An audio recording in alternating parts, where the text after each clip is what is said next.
kanceláři Schönherr.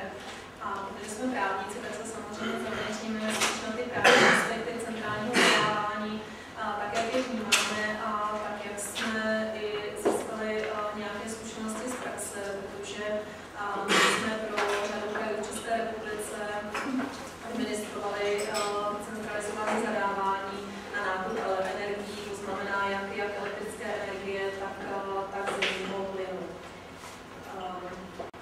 Už víceméně Tomáš Makory to tady naznačil, že ten systém centralizovaného zadávání není nějaká novinka poslední doby, protože byl zaveden zákonem 137 z roku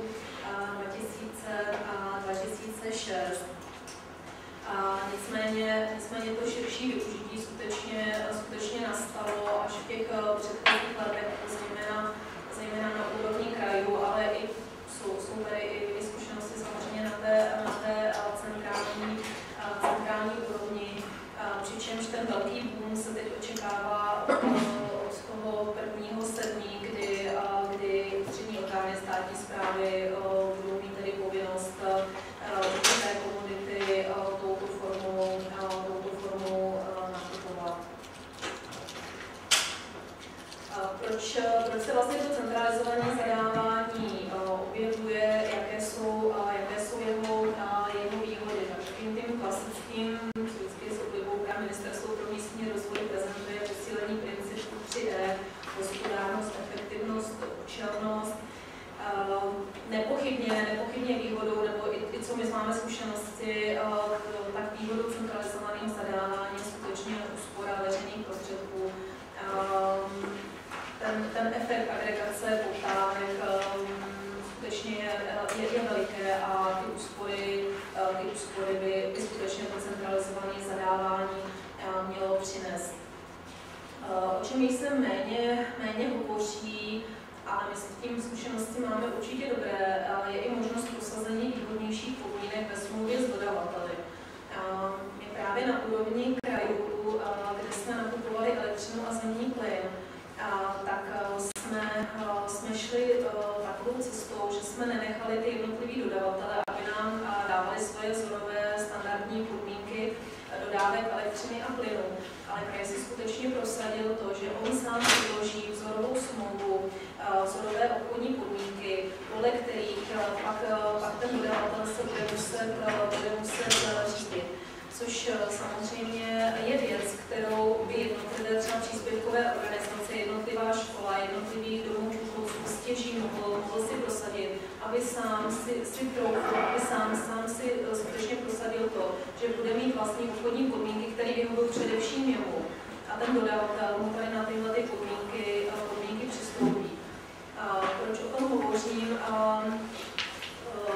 Jednak jde o různé nastavení platebních mechanismů a my jsme třeba i ve smlouvě měli nějaké bankovní garance, to sám o sobě by stěží ten dodavatel sám nabídl a vyloženě se nám to vyplatilo, protože v jednom kraji se nám stalo, že nám přestával dodávat dodavatel elektřiny, protože vstoupil do insolvence. A tam pak samozřejmě neděje se nic, elektřina teče dál, vstoupí se do takzvaného režimu dodavatele poslední instance, ale v tu chvíli pro ten kraj ta elektřina je strašně drahá, protože to je taková jako poměrně vysoká cena, za kterou se dodává v poslední instanci a pak by se mohlo stát, že než se vybere ten nový dodavatel, tak ten centrální zadavatel, pusty všichni, kdo s ním jsou v tom balíku, tak budou nakupovat draze a tu výhodu, kterou vlastně získali tím nákupem, ztrácí. Takže my jsme tam třeba měli prosazenou bankovní garanci, která nám právě ten výpadek v podstatě vykryje. Takže skutečně si myslíme, že takové ty klasické výhody centrálního zadávání, které se uvádí, jsou pravdivé, ale určitě bychom tam připojili i možnost prosadit si výhodnější smluvní podmínky, za kterých bude poskytovaná služba nebo dodávání nebo i vykonávání stavební práce. Určitě nepochybnou výhodou centrálního zadávání je snížení počtu zadávacích řízení, to znamená jednoznačně nižší administrativní náklady, možnost koncentrovat odborníky, tudíž i řádnost zadávacího procesu, ale snad doufejme i omezení možnosti korupčního jednání a zvýšení transparentnosti celého procesu. Kdo může být centrálním zadavatelem? Já si myslím, že celkem nejsou žádné právní spory, kdo může být centrálním zadavatelem. Zákon o veřejných zakázkách v paragrafu 3 odstavec 1 hovoří jednoznačně, že centrálním zadavatelem může být pouze veřejný zadavatel. Pro koho lze centralizované zadávání realizovat? Zákon hovoří o zadavatelích, čili obecný výraz, tedy jakýkoliv zadavatel, jak veřejný, tak sektorový dotovaný zadavatel. My v naší praxi jsme narazili na otázku, zda lze realizovat centralizované zadávání i pro jiné subjekty. Zda i ty subjekty, kteří nespadají do kategorie zadavatele, nicméně ten veřejný zadavatel tam má nějakým způsobem svůj vliv, zda může často obchodní společnosti, zda může i tyto subjekty zahrnout do centrálních nákupů. My jsme dospěli k závěru, přičemž samozřejmě může to být polemické, že zákon to nezakazuje, že je možné i tyto subjekty do centrálního zadávání zahrnout. Nicméně, jak u těchto subjektů, tak u všech subjektů jsou to většinou právě obchodní společnosti, ve kterých má veřejný zadavatel svůj vliv, který se zúčastní hospodářské soutěže na trhu, tak je ve všech případech z našeho pohledu třeba zkoumat nebo aspoň si ošetřit nějakým způsobem problematiku veřejné podpory. Protože veřejná podpora, jak známo, je jakákoliv ekonomická výhoda, která je poskytovaná z veřejných zdrojů ve prospěch subjektů, který působí na trhu a která ho nějakým způsobem může zvýhodňovat. My když jsme toto analyzovali, tak jsme dospěli k závěru, že ta vlastní generace úspory by z hlediska veřejné podpory neměla být problematická, protože ta úspora se realizuje tak, že vlastně jakoby tu úsporu tam přináší ten dodavatel, nikoliv ty veřejné zdroje. Takže tam by problém být neměl. Nicméně určitě doporučujeme tam, kde ten veřejný zadavatel realizuje centrální zadávání pro subjekty, které skutečně působí na trhu, tak určitě bychom doporučovali, aby za tu realizaci toho centrálního zadávání tento subjekt platil. Aby tam skutečně se podílel na nákladech, které jsou spojeny s realizací toho centrálního zadávání. A aby tam nebylo žádné zvýhodnění, například formou určitého úvěrování nebo prostě plateb, které by za tyhle subjekty, dá se říct privátní nebo účastnící se hospodářské soutěže, ten veřejný zadavatel nesl. Takže tam je potřeba si na to dát pozor, aby skutečně jak ten veřejný zadavatel, tak zejména pak ten dotyčný subjekt se nedostal zbytečně do problémů z hlediska poskytování nezákonné veřejné podpory.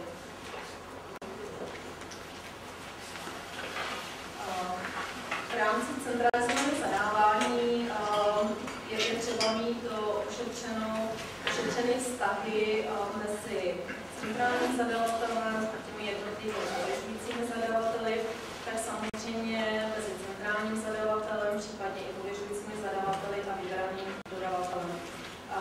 Kolega o těch smlouvách potom bude podrobně hovořit. Já jenom tady souhrnně, jaké smlouvy, s jakými smlouvami se nepochybně v rámci centralizovaného zadávání setkáte. Nepochybně je to smlouva o centralizovaném zadávání, to je vlastně smlouva, kterou pověřující zadavatelé zmocňují centrálního zadavatele k realizaci vlastního centralizovaného zadávání. Ta je nezbytná, tato smlouva, ta je přímo podmínkou vyplývající ze zákona o veřejných zakázkách, ta smlouva tedy musí existovat. A dále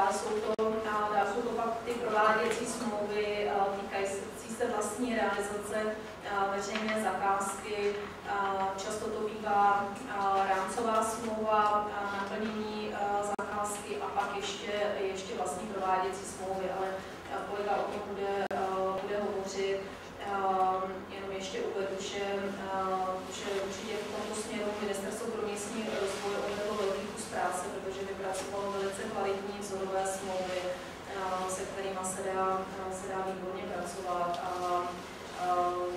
Když jsme si je tehdy psali sami, tak si říkáme, kolik práce bychom ušetřili, když bychom tyto vzorové smlouvy už měli k dispozici. Možná to již víte, jenom stručně zopakovat, existují dva typy centrálního zadávání. Prvním typem je situace, kdy centrální zadavatel nakoupí dodávky nebo služby s jménem na svůj účet a následně je prodá pod pověřujícím zadavatelům bez navýšení ceny. Je to tedy forma nějakého přeprodeje, přičemž tuto formu, dá se říct, logicky nelze použít na stavební práce. Druhým typem je situace, kdy centrální zadavatel pouze zprostředkuje to vlastní zadávací řízení a dále již nechá ty pověřující zadavatele, aby sami si uzavírali dílčí smlouvy s vybraným dodavatelem zboží nebo s poskytovatelem služeb. Myslím si, že nepochybně, až si budete nastavovat ten vlastní mechanismus fungování centrálního zadávání, tak určitě toto bude velké téma, nebo aspoň co my jsme měli v těch krajích, to vždycky bylo velké téma, jakým způsobem právě to centrální zadávání realizovat. Jestli skutečně ten veřejný zadavatel na sebe vezme to veškeré břímě, že on vlastně vybere toho dodavatele zboží a služeb, sám s ním uzavře smlouvu a pak vlastně bude ty produkty dál tedy přeprodávat na ty pověřující zadavatele. Má to nepochybně výhodu v tom, že má všechno pod kontrolou v tu chvíli, sleduje si finanční toky, přesně ví, jak ta smlouva mu funguje. Je to samozřejmě pro ty dodavatele často jednoduché, protože jednají jenom s jedním subjektem, tedy s tím centrálním zadavatelem. Na druhou stranu, vím, že zejména vždycky účetní odbory na těch krajích z toho moc velkou radost neměli, protože samozřejmě to pro ně znamenalo velkou administrativní zátěž, různého přeúčtování a tak dále. Takže pak jsme zaznamenali jakoby spíš odklon od této formy a spíše se pak přikláněly aspoň ty kraje, já nevím, jak je to na úrovni těch ústředních orgánů státní správy, ale na úrovni těch krajích se nakonec spíše přistupovalo k tomu, že již chtěli ty kraje, aby si jednotlivé jejich organizace pak ty smlouvy uzavíraly sami s dodavateli. Takže skutečně oni jenom provedli ten tender, oni skutečně díky té své síle si prosadili dobré podmínky, zrealizovali úsporu, ale pak už ponechali na těch jednotlivých svých organizacích, aby ty vlastní smlouvy už si sami podepsali, sami si platili ty nákupy nebo ty služby a už pak každý sil v tom režimu, jak byl do této doby zvyklý. Takže samozřejmě záleží vždycky na situaci toho konkrétního případu, ale vím, že v těch krajích skutečně se od té formy přeprodeje spíše ustupovalo ve prospěch jenom té mandátní formy centrálního zadávání. Něco jsem již říkala. Jaké typy dodávek a služeb jsou vhodné pro centralizované zadávání? Tak nepochybně vhodnou komoditou jsou jakékoliv standardizované komodity. V současné době pro ústřední orgány státní správy je to jednoduché v tom, že mají minimální povinný seznam, s tím nic neudělají, čili elektrickou energii, plyn, telekomunikační služby, kancelářskou techniku a zařízení, počítače a stroje na zpracování dat již za pár týdnů či dnů budou muset povinně nakupovat systém centralizovaného zadávání a za rok jim přibydou osobní vozidla, bezpečnostní služby, nábytek a kancelářské potřeby. Samozřejmě pak záleží vždy na konkrétní situaci rezortu nebo i kraje, jaké další standardní komodity si vytipuje jako vhodné pro formu centralizovaného zadávání. Příkladem další možnosti, která, nebo aspoň z našeho pohledu vhodná pro realizaci centralizovaného zadávání, jsou pojištění jakéhokoliv typu. Určitě, co není vhodné pro centralizované zadávání, tak jsou to jakékoliv služby či dodávky, kde potřebujeme se zvlášť nadefinovat nějaké individuální plnění. Určitě se domníváme, že vhodné nejsou právní služby architektů nebo nákupy nějakých složitých zařízení, kde skutečně ten zadavatel si potřebuje opravdu individuálně nastavit zadávací podmínky. Skutečně často je potřebuje třeba jednat o těch podmínkách, takže jakékoliv komodity nebo služby, kde je skutečně nějaká individualizace, tak ta vhodnost pro centralizované zadávání jednoznačně není.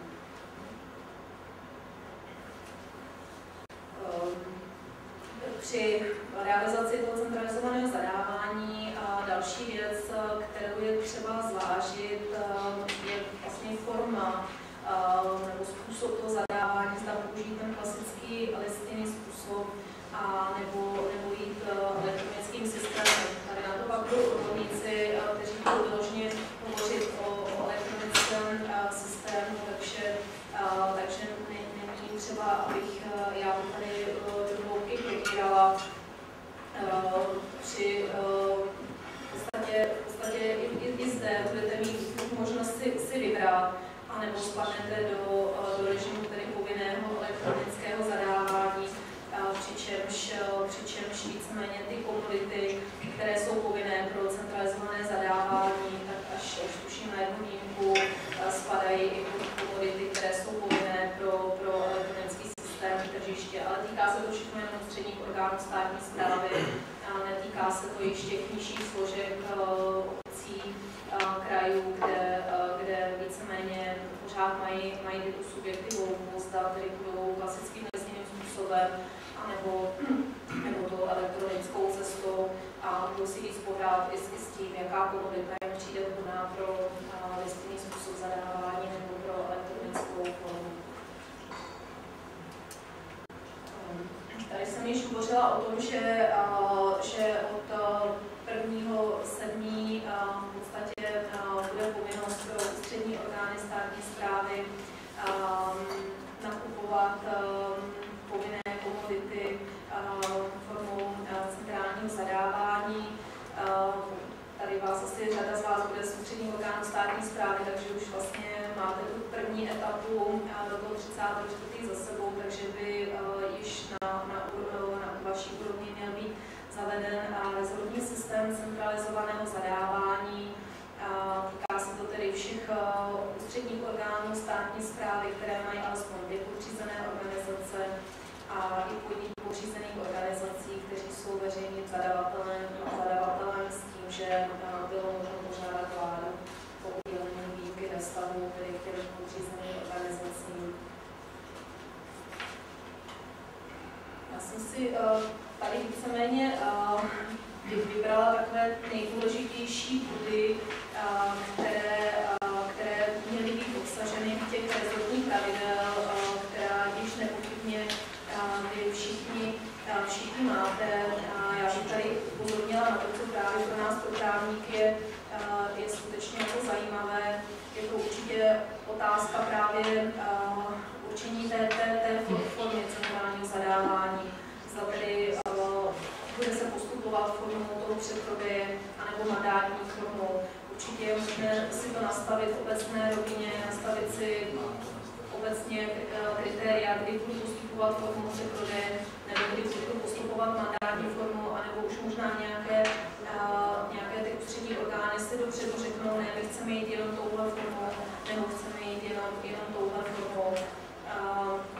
Další věcí, která nepochybně je potřeba jí mít vyprecizováno, je právě ta smlouva o centralizovaném zadávání, o které budeme ještě hovořit.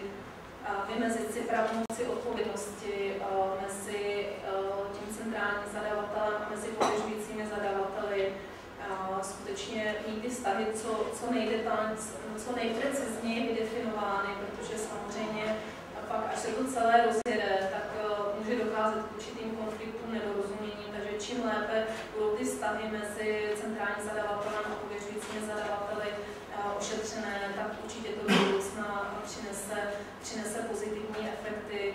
A samozřejmě dopředu vědět, jak se budou řešit spory, které tam bylo vidět, kdyby nenastaly alespoň z začátku, jak budou hrazeny náklady. Zda vůbec bude chtít centrální zadavatel, aby náklady za vlastní realizaci zadávacího řízení ti pověřující zadavatelé hradili. Teď myslím obecně, kde jsme hovořili o tom, kde to bude i nutné, tam, kde by jinak byl problém z hlediska veřejné podpory. Já si myslím, že už jsem skončila, že už tady zadám slovo kolegovi, který bude hovořit o jednotlivých smlouvách, které jsou nutné v rámci systému centrálního zadávání a pokusí se vám i nastínit naše zkušenosti právě s nákupem elektřiny a zemního plynu.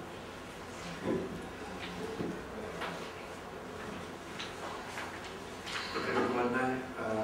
Děkuji kolegyni za úvod, který by vám měl nastínit takové ty základní aspekty problematiky centrálního zadávání. Slyšeli jsme spoustu věcí o tom, jakým způsobem bychom si vlastně měli ušetřit smluvní základ centralizovaného zadávání. Slyšeli jsme i věci, které říkají, jaké komodity jsou vhodné a jaké komodity nejsou vhodné pro centralizované zadávání.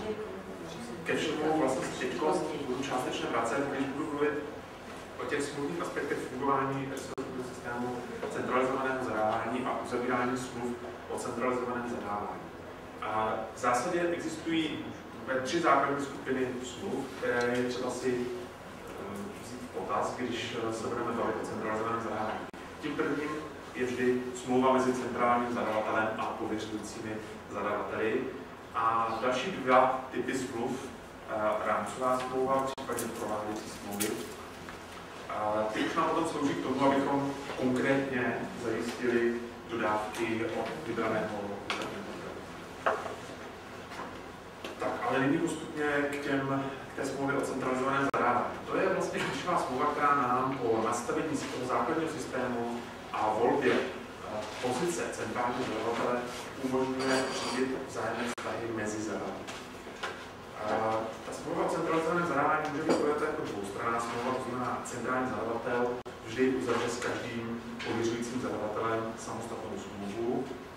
To bude zejména výhodné v okamžiku, kdy centrální zadavatel z nějakých důvodů nechce všem pověřujícím zadavatelům ukazovat podmínky, za kterých se centrální zadávání provádí.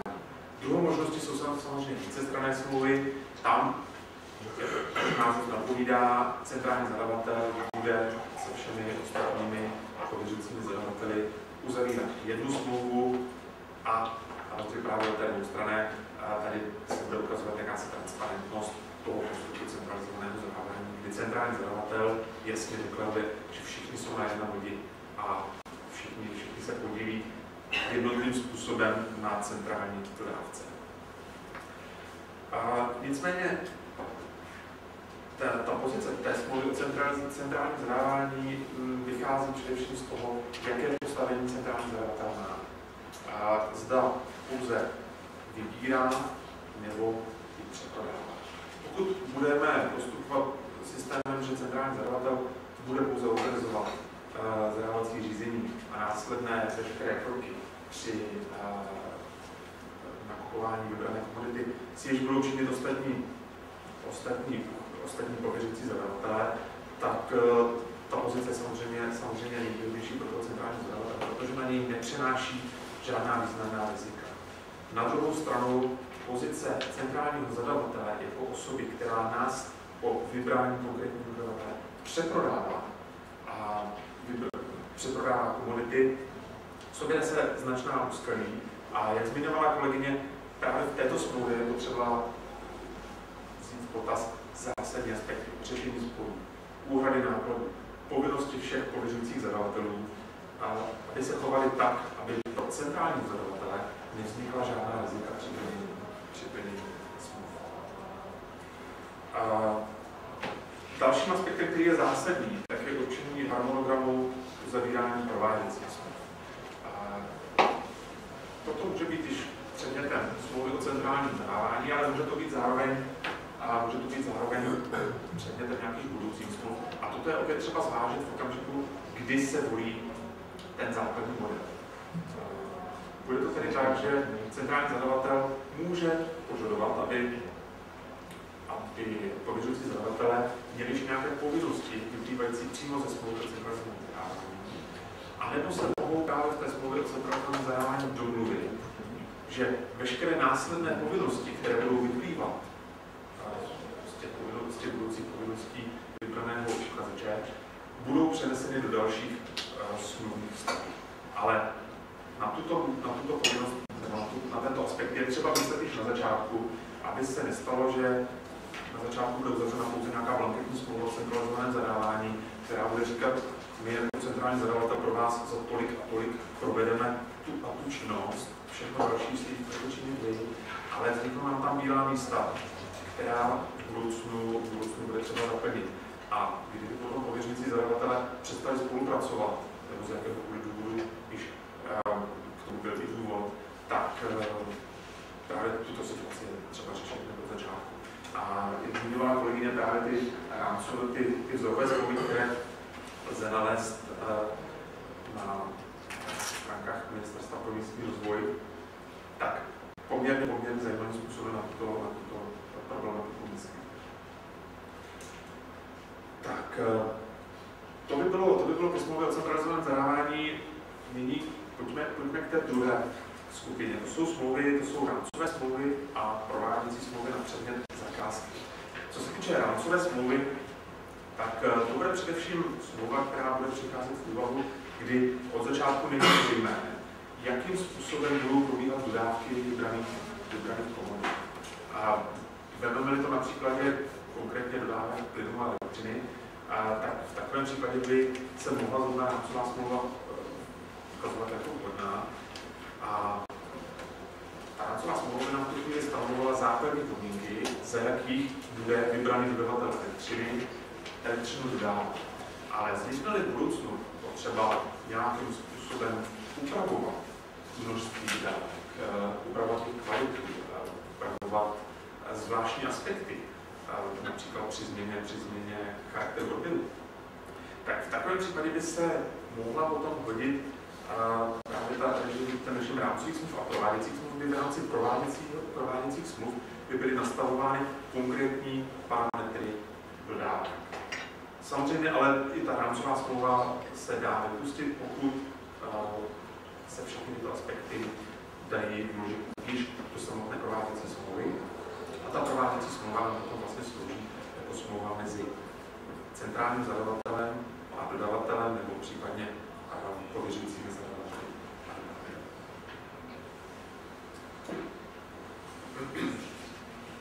Podíváme se na konkrétní příklad, abychom nemluvili pouze teoreticky. Tak na konkrétním příkladě centrálního nákupu elektrické energie bychom si mohli ukázat základní úvahy, které je tedy třeba vždy vést, pokud budeme vybírat dodavatel. Jak jsme již slyšeli, elektrická energie, zemní plyn jsou komodity, které je potřeba zadávat centrálním způsobem a proto tento příklad bude velice praktický. To znamená, při centrálním nákupu elektrické energie je potřeba uvažovat stejně jako každý, kdo si chce změnit dodavatele elektrické energie. Já myslím, že každý z vás se s touto problematikou už setkal, protože každý z vás má dneska možnost vybrat si nového dodavatele elektrické energie, ale musí přitom zvažovat spoustu aspektů. Do centrálních dodávek nám ale ještě vstupují další body. Tím prvním je tedy volba postavení centrálního zadavatele. Má centrální zadavatel sloužit jako jako osoba, která bude pouze vybírat dodavatele elektrické energie, anebo to má být osoba, která od dodavatele elektrické energie bude odebírat a následně přeprodávat elektrickou energii a pověřujícím zadavatelům. To je naprosto klíčová otázka a zejména z účetního hlediska a z hlediska hospodárnosti toho systému naprosto klíčové. A jak říkala kolegyně, zrovna právě to účetní hledisko, kdy účetní oddělení se centrálního nákupu a přeprodeji stírají, tak ukazuje na tu problematičnost. A druhým bodem, který je potřeba učinit a který už se ale týká i každého z vás, kdo by si volil nového dodavatele, tak je třeba podívat se na to, jaké smlouvy vlastně v danou chvíli jsou uzavřené. Protože to centrální zadávání nám slouží k tomu, abychom vybrali dodavatele. Ale předtím, zrovna v elektrické energii, zemního plynu, budete vždycky mít současného dodavatele, který se své pozice nebude úplně dobrovolně chtít vzdát a je třeba od začátku znát konkrétní parametry, za kterých je možné tyto původní dodávky nahradit novými. To znamená, jak druhým bodem, který bude i hned poté, co si vyřešíme postavení centrálního zadavatele, musí být prověrka dosavadních smluv na dodávky. Znát podmínky, za kterých dochází. A třetím bodem, který se trošičku váží k tomu druhému, tak je vyhodnocení typu odběrných míst a jejich charakterů. Protože každá centrální zakázka má své zvláštní aspekty. Kolegyně zmiňovala některé komodity, které nejsou vhodné pro centrální zakázky. A ačkoliv se všechno dá ošetřit, všechno se dá nějakým způsobem řešit, tak i při té nejlepší právní úpravě vždycky vzniknou problémy. A právě například rozkolísanost nebo specifičnost některých dodávek může potom ovlivnit ty dodávky jako takové.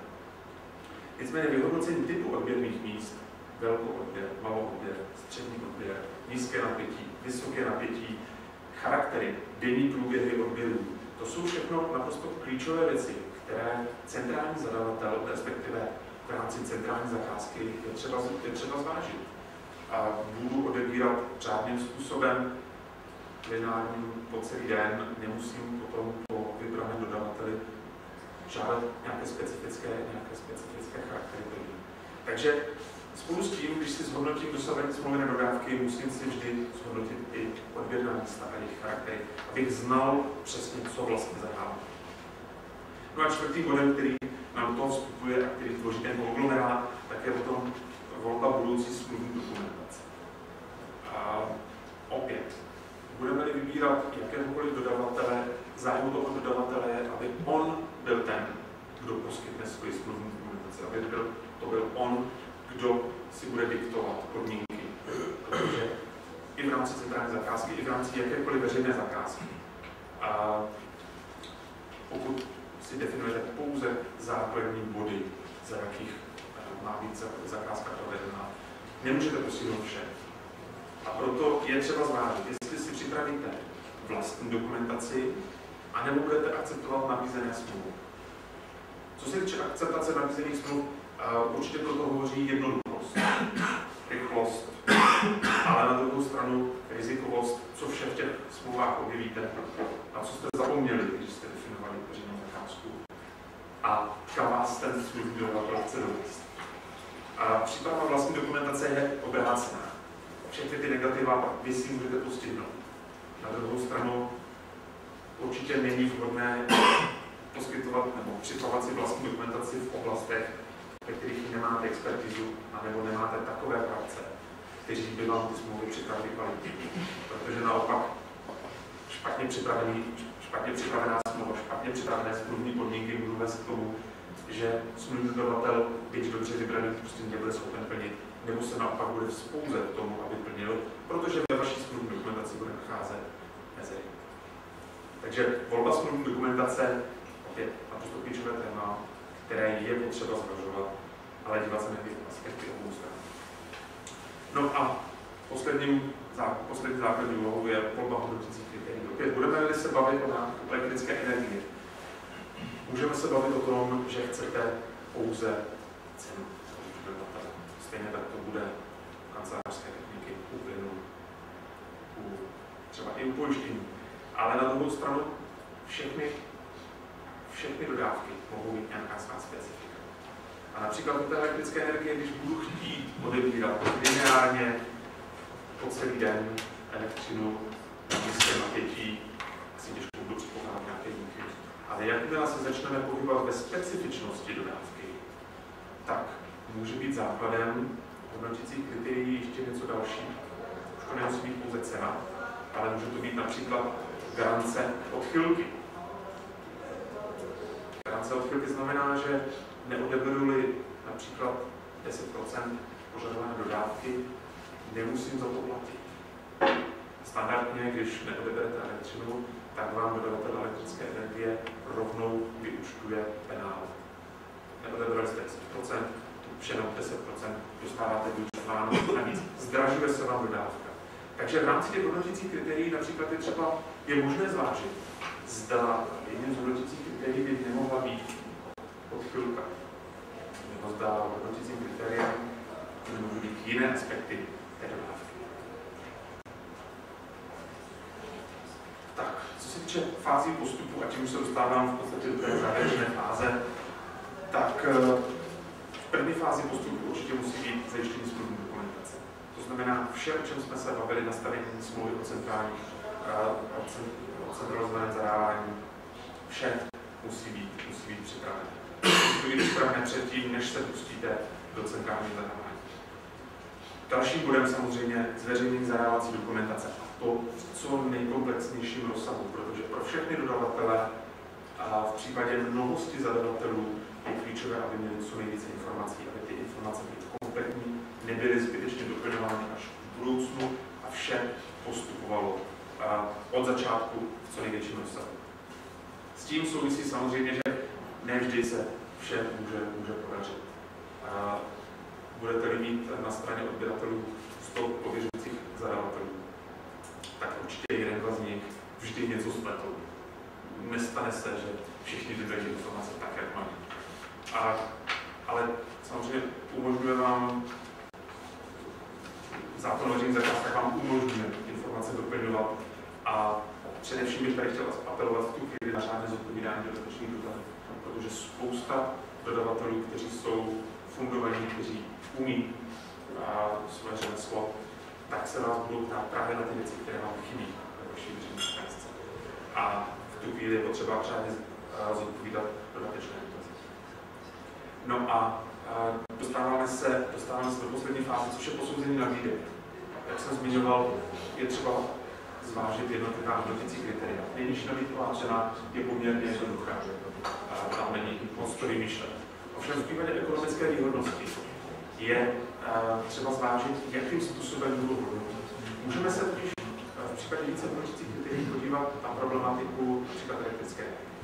Budu-li mít odběratele na nízkém napětí a na vysokém napětí, tak to vysoké napětí, protože to jsou velcí odběratele, se samozřejmě na té zakázce budou podílet větší míru. A tak je třeba zvážit, jestli například ekonomickou výhodnost mám posuzovat například klasickým průměrem, jestli vezmu jednotlivá hodnotící kritéria a vydělím je. A nebo použiju jiné hodnotící prvky, které mi zohlední velikost jednotlivých pověřujících zadavatelů, velikost jednotlivých hodnotících kritérií a jejich dopad na cenu. To znamená, když se podíváme například na nízké a vysoké napětí, tak odběry na nízké napětí jsou sice zajímavé, bude jich spousta, ale můžou dosahovat například 10-15% odběrů z vysoké napětí. A v tu chvíli při hodnocení ekonomické výhodnosti doporučujeme právě toto zvážit. Doporučujeme zvážit, do jaké míry to vysoké napětí v konkrétním případě má vliv na požadované plnění, jakým způsobem ho producujeme. Tak a jakmile vybereme dodavatele, dostáváme se do posledního bodu. Nicméně ten bod není nějaký uklidnění celé situace a naopak nás začíná to nejzajímavější, co například při centrálním nákupu elektrické energie přichází, protože nám do celého toho řetězce začínají vstupovat ještě třetí osoby. Opět ti původní dodavatelé, kteří dneska dodávají, kterým vy chcete ukončit smlouvy a kteří se toho nebudou chtít vzdát.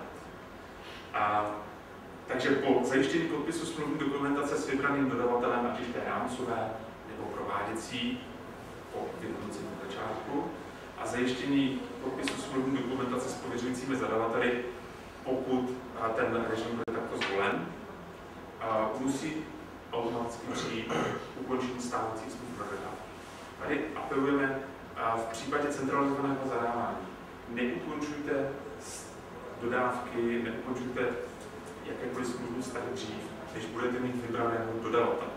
Protože při mnohosti těch subjektů nastanou velice zajímavé situace a může se pak stát, že tím, že ukončíte smlouvy dřív, jednak můžou přijít námitky, můžou přijít procesní chyby, může přijít cokoliv, co při tom ohromném množství, když samozřejmě máte víc jako těch zadavatelů, tak co při tom ohromném množství na začátku nepředvídáte. Takže pokud si chcete být vždy jistí při centralizovaném zadávání, že všechno proběhne řádně, napřed vyberte uchazeče, vyberte dodavatele a teprve potom ukončujte stávající smlouvy na dodávky. A ve smluvní dokumentaci s tím uchazečem zohledněte ten aspekt, že právě až po jeho vybrání budou ukončovány vztahy se současnými dodavateli.